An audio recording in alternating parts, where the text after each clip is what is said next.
The Baltimore Ravens may not have landed Maxx Crosby, but they still have one of the most productive pass rushers in football, Trey Hendrickson. And if you look at the numbers, this still a massive upgrade for the Ravens defense. And honestly, if you think that doesn't change everything, you're not paying attention. Trey Hendrickson on the edge, Nnamdi Madubuike inside. Now, yes, I know Madubuike is dealing with last season injuries. I don't know if he's healthy or not, but this video right here gave me hope. But if he's healthy, that's pressure everywhere. Add Travis Jones in the trenches and Roquan Smith behind them cleaning everything up. Then the secondary gets to eat. Marlon Humphrey, I know people is spectacle of Marlon Humphrey. I feel like he's still an elite corner. I feel like Zach Orr's system wasn't for him. And the plays that he did cover where the pressure did not get there. Now, he did get beat on a lot of routes, but I feel like Marlon Humphrey is still that same guy that the Ravens drafted. I feel like if you play him more in the slot, not as an outside corner, go find an outside corner. He can play outside corner time to time, but the whole game, no, he's mostly a slot corner. And Nate Wiggins, like last year, he balled. I genuinely don't know what happened this season. They was playing like 30 yards back. I genuinely don't know why.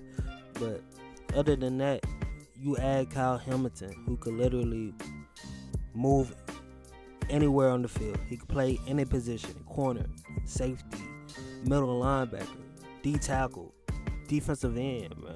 Like, Kyle Hamilton is that guy, and that kind of versatility changes how offenses game plan.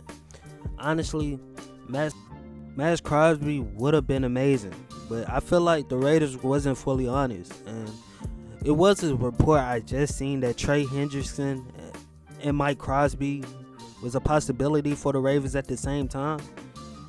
I wish that would have happened, but I feel like the Raiders weren't being honest and the Ravens did some shady. Let's talk about Trey Hendrickson production.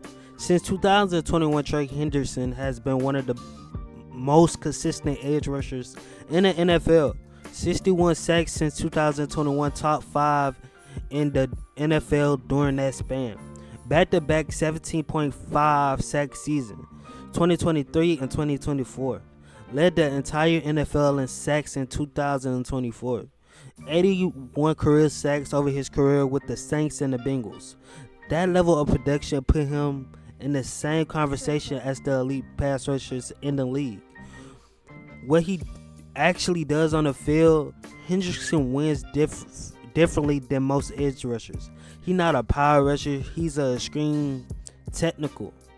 His strength, elite hand usage, explosive first step off the edge, high motor every snap, extremely good at finishing sacks. And that's why he's been able to produce at a high level for multiple seasons. He also forces turnovers. Since 2021, he had 11 forced fumbles, which is tied for one of the highest totals among edge rushers in the entire league. That's game-changing production. And look at the AFC North now. The Browns got Myles Garrett. The Bengals got nobody. The Steelers got TJ Watt. The Ravens got Trey Hendrickson. So the Baltimore Ravens need a pass rush help. I don't care where you get it from. Maxx Crosby, Trey Hendrickson, somebody. Last season, Baltimore struggled to consistently pressure quarterbacks, finishing with only 30 team sacks. Adding Hendrickson immediately changes that. Now offenses have to count for him every single snap, which means more one-on-ones for the defensive line, more pressure packages for the defense, and more mistakes from opposing quarterbacks. And the crazy part, he now gets to face Joe Burrow and the Cincinnati Bengals twice a year after leaving them for not paying him. He wanted out and they let him stay. That's AFC North drama. You feel me? Now, me personally, I'm still kind of pissed because there was a moment where Maxx Crosby and Trey Hendrickson could have both been Ravens. That would have been the same, but Hendrickson alone is still one of the most productive pass rushers in the NFL. And if the Ravens add one more piece to that defense, Baltimore might be might have one of the scariest defense in football again. Now we wait. Thank y'all for watching. Respect my take, and I'm out.